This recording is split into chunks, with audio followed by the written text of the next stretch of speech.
इस वीडियो में हम त्वरण समय आलेखों के बारे में बात करने वाले हैं। और जहां तक गति आलेखों के बारे में बात की जाए, त्वरण समय आलेख सबसे मुश्किल माने जाते हैं। इसका एक कारण तो यह है कि त्वरण यानी कि एक्सेलरेशन की जो अवधारणा है वह प्राकृतिक रूप से ही लोगों को काफी जटिल लगती है। और उसके ऊपर से अब तो हम आलेखों के बारे में भी बात कर रहे हैं, और लोग अक्सर आलेखों के बारे में बात करना पसंद नहीं करते हैं। इसका एक और कारण है कि यदि आप किसी वस्तु की गति के बारे में जानना चाहते हैं, उदाहरण के लिए मान लीजिए कि यहाँ पर मेरे पास मेरा कुत्ता टॉमी है। अब मान लीजिए कि टॉमी त्वरित हो रहा है यानी कि एक्सेलरेट कर रहा है। अब अगर हम इस टॉमी का वेग पता लगाना चाहते हैं तो बिना किसी अतिरिक्त जानकारी के केवल इस आलेख के उपयोग से हम इसका वेग पता नहीं लगा सकते हैं। हमें यहाँ किसी एक क्षण टॉमी का वेग पता होना चाहिए, जिससे हम इस आलेख का उपयोग करते हुए किसी दूसरे क्षण टॉमी का वेग पता कर सकते हैं। तो अब अगर हमसे यह पूछा जाए कि यह आलेख टॉमी की गति के बारे में क्या बता सकता है, तो हम कहेंगे कि यह आलेख यहाँ पर टॉमी के त्वरण के बारे में बता रहा है। तो टॉमी त्वरित हो रहा है, इसे कुछ ऐसे समझ सकते हैं कि हम टॉमी के साथ कैच कैच खेल रहे हैं और हम एक बॉल को दूर फेंकते हैं जिसे टॉमी हमारे पास वापस लेकर आता है। तो यह आलेख टॉमी के त्वरण को प्रदर्शित करता है। अब इस आलेख के अनुसार पहले 4 सेकंडों में टॉमी का त्वरण 2 मीटर प्रति सेकंड स्क्वायर है और 6 सेकंड आते आते टॉमी का त्वरण 0 तक गिर जाता है और उसके बाद यह ऋणात्मक हो जाता है और 9 सेकंड आते आते यह ऋणात्मक 3 मीटर प्रति सेकंड स्क्वायर हो जाता है। अब हम इसे देखकर यह नहीं बता सकते हैं कि टॉमी की गति तेज हो रही है या धीमी हो रही है, लेकिन हम यहाँ पर कुछ चीजें पता कर सकते हैं। देखिए वे कौन सी चीजें हैं। हमें पता है कि त्वरण वेग से किस प्रकार संबंधित होता है। तो देखिए, त्वरण को हम कुछ इस तरह से परिभाषित करते हैं कि त्वरण होता है वेग में परिवर्तन बट्टा समय में परिवर्तन। तो कुछ इस तरह हम त्वरण को वेग से संबंधित कर सकते हैं। अब अगर हम यहाँ पर वेग में परिवर्तन लिखना चाहें यानी डेल्टा वी लिखना चाहें, तो देखिए किसी समय अंतराल में जो वेग में परिवर्तन है वह आ जाएगा उस समय अंतराल में जो त्वरण है गुणा वह समय अंतराल। और कुछ इस तरह हम इस आलेख को वेग से संबंधित कर सकते हैं। अब दूसरे शब्दों में आइए हम पहले 4 सेकंडों पर विचार करते हैं। देखिए पहले 4 सेकंड में जो टॉमी का त्वरण है वह 2 मीटर प्रति सेकंड स्क्वायर है। तो यहाँ पर देखिए हम लिख सकते हैं 2 मीटर प्रति सेकंड स्क्वायर। यह तो पहले 4 सेकंडों में इसका त्वरण है और जो यहाँ पर समय अंतराल है वह 4 सेकंड है। तो ऐसा करने से सेकंड से यह 1 सेकंड निरस्त हो जाएगा और देखिए 2 गुणा 4 यानी कि यह धनात्मक 8 आएगा और यहाँ पर मीटर प्रति सेकंड बच जाएगा। तो हम कह सकते हैं कि पहले 4 सेकंडों में जो टॉमी के लिए वेग में परिवर्तन है यानी कि डेल्टा वी है वह धनात्मक 8 मीटर प्रति सेकंड आएगा। ध्यान दीजिए यह वेग नहीं है बल्कि वेग में परिवर्तन है। अब जरा सोचिए कि हम इस विकर्ण रूपी क्षेत्र के लिए वेग में परिवर्तन कैसे ज्ञात कर सकते हैं। तो अगर हमें यहाँ पर 6 सेकंड पर वेग में परिवर्तन ज्ञात करना है तो वह हम कैसे करेंगे। ध्यान दीजिए इस बिंदु पर तो त्वरण 2 है, इस बिंदु पर त्वरण 1 है और इस बिंदु पर त्वरण 0 है। तो यहाँ पर त्वरण निरंतर बदलता जा रहा है।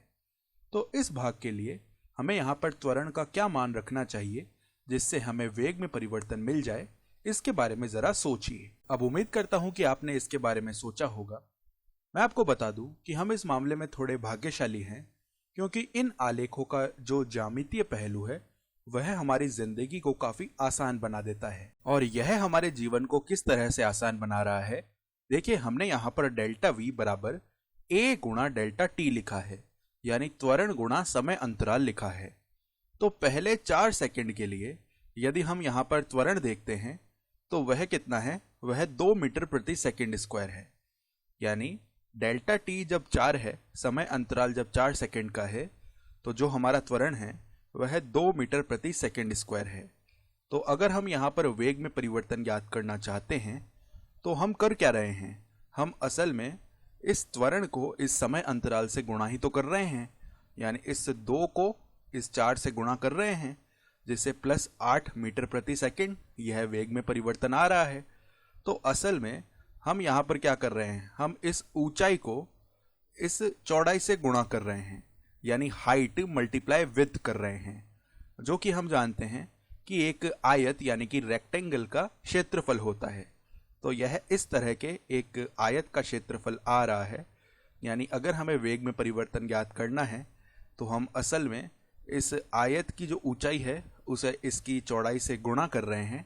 तो हम यहाँ पर लिख सकते हैं कि जो क्षेत्रफल है वह आयत के लिए होता है ऊंचाई गुणा इसकी चौड़ाई। अब यहाँ पर इस आयत की ऊंचाई को तो यह त्वरण प्रदर्शित कर रहा है और इसकी चौड़ाई को यह समय अंतराल प्रदर्शित कर रहा है। अब देखिए, त्वरण की जो हमने यहाँ पर परिभाषा देखी थी उसके अनुसार हम जानते हैं कि जो वेग में परिवर्तन है वह a गुणा डेल्टा t होता है। तो इसके अनुसार हम कह सकते हैं कि इस आलेख के लिए क्षेत्रफल और वेग में परिवर्तन ये दोनों एक ही चीज को प्रदर्शित करने वाले हैं। इसका अर्थ है कि क्षेत्रफल ही वेग में परिवर्तन के बराबर होता है और यह चीज हमारे लिए काफी उपयोगी होने वाली है अगर हम इस क्षेत्रफल की बात कर रहे हैं, क्योंकि एक त्रिभुज का क्षेत्रफल ज्ञात करना तो हमारे लिए बहुत ही आसान है। हम जानते हैं कि त्रिभुज का क्षेत्रफल होता है 1/2 गुणा इसका आधार यानी कि बेस गुणा इसकी ऊंचाई यानी कि हाइट। अब मुझे यह तो पता नहीं है कि इस सूत्र के अंतर्गत जब त्वरण का मान बदल रहा हो तब वेग में परिवर्तन कैसे ज्ञात करते हैं, लेकिन हाँ, मुझे इस त्रिभुज का क्षेत्रफल ज्ञात करना तो आता है।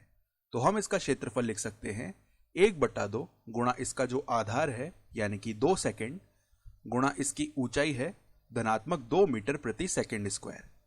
तो यहाँ पर देखिए 2 से यह 2 निरस्त हो जाएगा और ऐसा करने से हमें मिलेगा 2 मीटर प्रति सेकंड। तो यह इस त्रिभुज का क्षेत्रफल आ गया है और हम कह सकते हैं कि यह क्षेत्रफल ही यहाँ पर वेग में परिवर्तन को प्रदर्शित करेगा। तो इस समय अंतराल में टॉमी का वेग 2 मीटर प्रति सेकंड से परिवर्तित हो रहा है।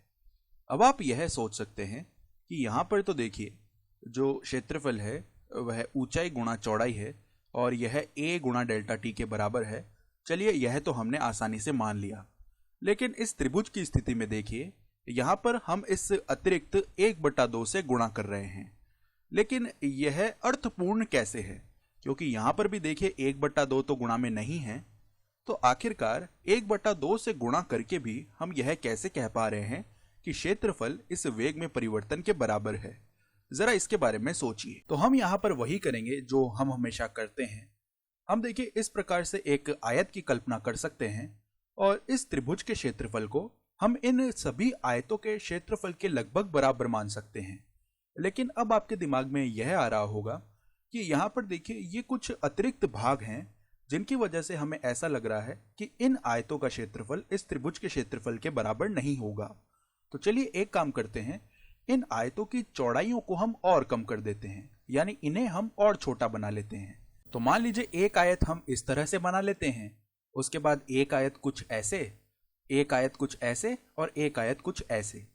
तो अब आप समझ पा रहे होंगे कि जैसे जैसे हम इन आयतों को छोटा करते जा रहे हैं, इनका जो सबका क्षेत्रफल है उनको यदि हम मिला दें तो वह इस त्रिभुज के क्षेत्रफल के उतना ही करीब आता जा रहा है। अब यदि हम इन आयतों की चौड़ाइयों को और कम कर दें, यानी इन्हें हम और पास पास बना दें, और जितना पास पास हम इन्हें बनाते जाएंगे उतना ही ज्यादा इनका जो सबका क्षेत्रफल है मिलाकर वह इस त्रिभुज के क्षेत्रफल के निकट आता जाएगा। तो यहाँ पर ध्यान रखने वाली मुख्य बात यह है कि जब हम इन आयतों को अनंत रूप से छोटा बना देंगे तब इनका जो सबका क्षेत्रफल हम जोड़ेंगे वह इस त्रिभुज के क्षेत्रफल को प्रदर्शित करेगा, और इनमें से प्रत्येक आयत का क्षेत्रफल हम इस सूत्र का उपयोग करते हुए ज्ञात कर सकते हैं। अब सारांश रूप में कहें तो त्वरण समय आलेख के लिए जो क्षेत्रफल है वह वेग में परिवर्तन को प्रदर्शित करता है। यही यहाँ पर सबसे महत्वपूर्ण बात है, यही हमें याद रखना है। त्वरण समय आलेख का सबसे महत्वपूर्ण पहलू यही है, और जब आप इसका विश्लेषण भी करेंगे तब भी आप यह समझ पाएंगे कि यह इस आलेख का सबसे उपयोगी पहलू है। अब हम यहाँ पर वेग में परिवर्तन के बारे में ही क्यों बात कर रहे हैं?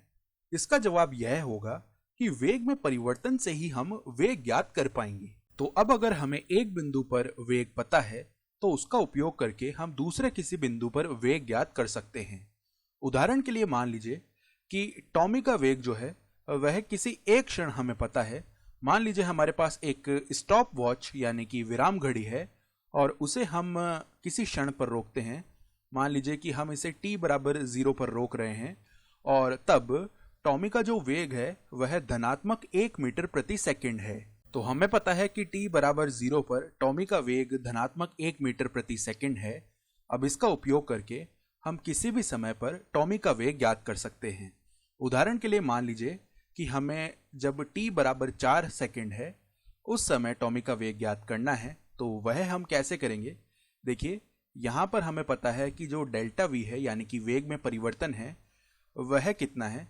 4 सेकंड के लिए जो वेग में परिवर्तन है वह हम पहले से ही लिख चुके हैं, वह धनात्मक 8 मीटर प्रति सेकंड है, यानी कि यह क्षेत्रफल है। तो यह क्षेत्रफल धनात्मक 8 मीटर प्रति सेकंड है, तो इसे लिख लेते हैं धनात्मक 8 मीटर प्रति सेकंड। अब देखिए, यदि हमें t बराबर 4 पर टॉमी का वेग ज्ञात करना है, t बराबर 4 सेकंड पर, तो यह जो डेल्टा v है यह क्या आने वाला है? 4 सेकंड पर टॉमी का वेग माइनस t बराबर 0 सेकंड पर टॉमी का वेग, तो यह धनात्मक 8 मीटर प्रति सेकंड के बराबर होगा। अब जब t बराबर 0 है तब टॉमी का वेग है धनात्मक 1 मीटर प्रति सेकंड, तो वह हम यहां पर रख देते हैं। तो देखिए, 4 सेकंड पर टॉमी का वेग माइनस 1 मीटर प्रति सेकंड बराबर धनात्मक 8 मीटर प्रति सेकंड। तो ऐसा करने से t बराबर 4 सेकंड पर जो टॉमी का वेग है वह धनात्मक 9 मीटर प्रति सेकंड आ जाएगा। अब बार बार तो हम इसे इस तरीके से करेंगे नहीं, हम चाहेंगे कि हम इसे करने का एक तेज तरीका ढूंढ लें। तो देखिए हम इसे कैसे कर सकते हैं। यहां पर ध्यान दीजिए, हमारा जो प्रारंभिक वेग है यानी जिस वेग से हम शुरुआत कर रहे हैं वह धनात्मक 1 मीटर प्रति सेकंड है, और हम इसमें यह जो वेग में परिवर्तन है जो कि धनात्मक 8 मीटर प्रति सेकंड है इसे जोड़ रहे हैं। तो 1 + 8 करने से हमें अंतिम वेग 9 मीटर प्रति सेकंड मिल जा रहा है। तो असल में हम करेंगे क्या, यहाँ पर यह जो क्षेत्रफल है यानी कि वेग में परिवर्तन है, हम इसमें हमारा यह प्रारंभिक वेग जोड़ देंगे जिससे हमें हमारा यह अंतिम वेग मिल जाएगा। अब उदाहरण के लिए यदि मुझे t बराबर 6 सेकंड पर वेग चाहिए, तो देखिए वह हम कैसे ज्ञात कर सकते हैं। जो v6 है यानी t बराबर 6 सेकंड पर वेग है, वह ज्ञात करने के लिए हमारा जो प्रारंभिक वेग है वह हम कह देंगे t बराबर 4 सेकंड पर जो वेग है यानी कि यह धनात्मक 9 मीटर प्रति सेकंड, इसमें हम यह जो वेग में परिवर्तन है इसे जोड़ देंगे। तो 9 + 2 करने से हमें 11 मिलेगा। तो देखिए 11 मीटर प्रति सेकंड, यह t बराबर 6 सेकंड पर इस टॉमी का वेग आ जाएगा। अब आप यह सोच सकते हैं कि यहाँ पर यह जो डेल्टा v है यह धनात्मक 2 मीटर प्रति सेकंड है। तो क्या पूरे समय अंतराल यानी t बराबर 0 से t बराबर 6 तक डेल्टा v यही होगा? यानी क्या हम ऐसे कह सकते हैं कि v6 माइनस v0 बराबर धनात्मक 2 मीटर प्रति सेकंड? तो मैं आपको बता देना चाहता हूं कि ऐसा कहना एकदम गलत होगा। ऐसा कहना गलत इसलिए है क्योंकि यहाँ पर बाईं ओर देखिए, हमने यह जो वेग में परिवर्तन लिखा है यह 0 से लेकर 6 सेकंड तक लिखा हुआ है, लेकिन दाईं ओर यह जो क्षेत्रफल है ये केवल इस पीले त्रिभुज का क्षेत्रफल है। यानी समय अंतराल जिसमें हम 4 सेकंड से 6 सेकंड तक की बात कर रहे हैं, यह केवल उसके लिए क्षेत्रफल लिखा हुआ है। तो ये दोनों बराबर लिखना वैसे गलत होगा।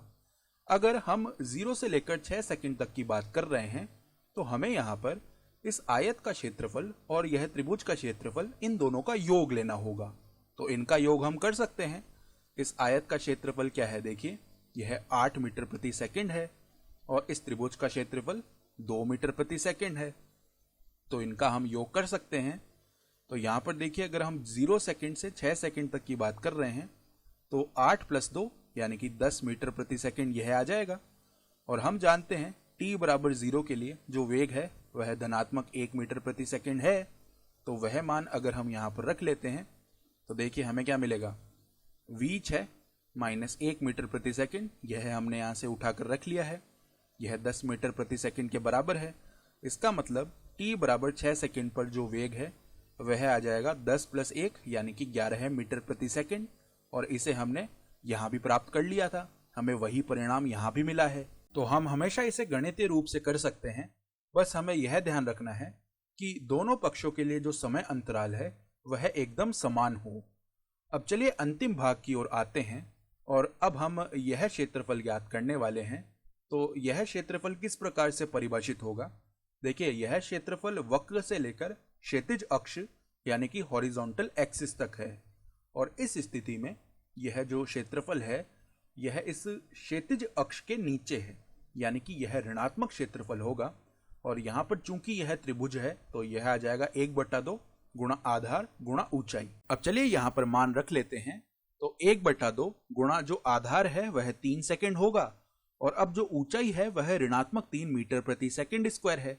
इसे हल करने पर अब जो टॉमी का वेग में परिवर्तन है वह हमें मिलेगा -4.5 मीटर प्रति सेकंड।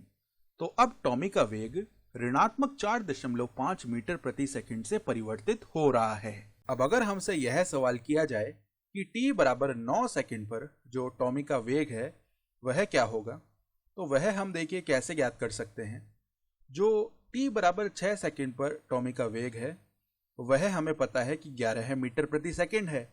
तो इसमें हम जो यहाँ पर वेग में परिवर्तन हो रहा है यानी कि ऋणात्मक 4.5 मीटर प्रति सेकंड है, यह जोड़ देंगे। तो यह तो हमारा प्रारंभिक वेग हो गया 11 मीटर प्रति सेकंड, और इसमें जो वेग में परिवर्तन है वह हम जोड़ देते हैं। तो ऐसा करने से देखिए 11 माइनस 4.5 जो कि धनात्मक 6.5 मिलेगा, और मीटर प्रति सेकंड। तो t बराबर 9 सेकंड पर टॉमी का वेग होगा धनात्मक 6.5 मीटर प्रति सेकंड। चलिए इसे थोड़ा और गणितीय रूप दे देते हैं। यहाँ पर अगर हम डेल्टा v लिखते हैं वह -4.5 मीटर प्रति सेकंड है, और ध्यान दीजिए यह जो वेग में परिवर्तन है यह t बराबर 6 सेकंड से t बराबर 9 सेकंड के मध्य है। तो केवल यहीं के लिए हमने यह डेल्टा v लिखा है। तो यहाँ पर हम लिख सकते हैं जो t बराबर 9 सेकंड पर वेग है माइनस t बराबर 6 सेकंड पर वेग, यह -4.5 मीटर प्रति सेकंड आएगा। और पहले से ही हम जानते हैं कि v6 का मान 11 मीटर प्रति सेकंड है, तो वह हम यहाँ पर रख लेते हैं। तो v9 माइनस 11 मीटर प्रति सेकंड यह हमने रख लिया है, बराबर -4.5 मीटर प्रति सेकंड। तो ऐसा करने से जो v9 है यानी t बराबर 9 सेकंड पर वेग है वह हमें मिलेगा 11 मीटर प्रति सेकंड माइनस 4.5 मीटर प्रति सेकंड, जो कि हम यहाँ भी देख चुके थे। यह हमें 6.5 मीटर प्रति सेकंड ही मिलने वाला है। तो एक बार जब हमें क्षेत्रफल पता चल जाएगा तो इससे हम वेग में परिवर्तन पता कर सकते हैं। और वेग में परिवर्तन अगर हमें पता है और उसके बाद अगर हमें किसी एक क्षण पर वेग दिया गया है तो इसका उपयोग करके हम किसी दूसरे अज्ञात क्षण पर भी वेग ज्ञात कर सकते हैं। बस हमें यहाँ पर एक चीज का ध्यान रखना है कि यहाँ पर दोनों पक्षों में जो समय अंतराल है वह समान हो, यानी बाएं पक्ष व दाएं पक्ष इन दोनों के लिए समान समय अंतराल की बात की जानी चाहिए। अब अंत में देखिए, इस प्रकार के आलेखों के लिए जो ढाल यानी कि स्लोप होती है वह भी काफी अर्थपूर्ण होती है। तो चलिए इसके लिए हम ढाल देखते हैं। ढाल क्या आ जाएगी? ढाल को हम अक्सर राइज ओवर रन की अवधारणा से प्रदर्शित करते हैं। देखिए, राइज ओवर रन अगर हम हिंदी में समझना चाहें तो इसे हम लंब बट्टा आधार के रूप में भी समझ सकते हैं। तो राइज के रूप में हमें y2 माइनस y1 मिलता है और रन के रूप में हमें x2 माइनस x1 मिलता है। यहां पर बस इतना सा बदलाव है कि x और y के स्थान पर t व a हैं। तो हमें यहां पर मिलेगा a2 माइनस a1 बटा t2 माइनस t1। तो ऐसा करने से हम इसे कुछ ऐसे भी लिख सकते हैं, डेल्टा a बटा डेल्टा t। और इसे हम कह सकते हैं त्वरण में परिवर्तन की दर, अर्थात rate of change of the acceleration. तो देखिए, वेग को तो हम परिभाषित कर रहे थे समय के सापेक्ष स्थिति में परिवर्तन, और इसी तरह त्वरण को हम परिभाषित कर रहे थे समय के सापेक्ष वेग में परिवर्तन। लेकिन अब हम एक चरण और आगे बढ़ गए हैं।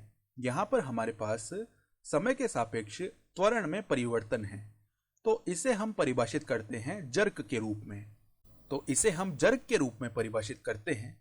हालांकि आपको यह पद अक्सर देखने को नहीं मिलेगा, यह इतना ज्यादा उपयोगी नहीं है। जर्क का प्रयोग हम गतिचर यानी कि मोशन वेरिएबल के रूप में बहुत कम करते हैं, और इसे आप अपनी परीक्षाओं में भी बहुत ही कम देखेंगे। लेकिन हाँ, इसके अपने आप में कुछ अनुप्रयोग यानी कि एप्लीकेशंस होते हैं जिनका अस्तित्व अवश्य रूप से होता है। अब चलिए जो जो हमने पढ़ा है उसे हम एक बार के लिए दोहरा लेते हैं। तो हमने देखा है कि त्वरण समय आलेख के अंतर्गत जो क्षेत्रफल होता है वह हमें वेग में परिवर्तन दे देता है, और जब हमें किसी एक बिंदु पर वेग पता चल जाता है तो हम उसका उपयोग करते हुए किसी दूसरे बिंदु पर वेग ज्ञात कर सकते हैं। साथ ही साथ हमने यह भी देखा कि त्वरण समय आलेख की जो ढाल है उससे हमें जर्क मिल जाता है।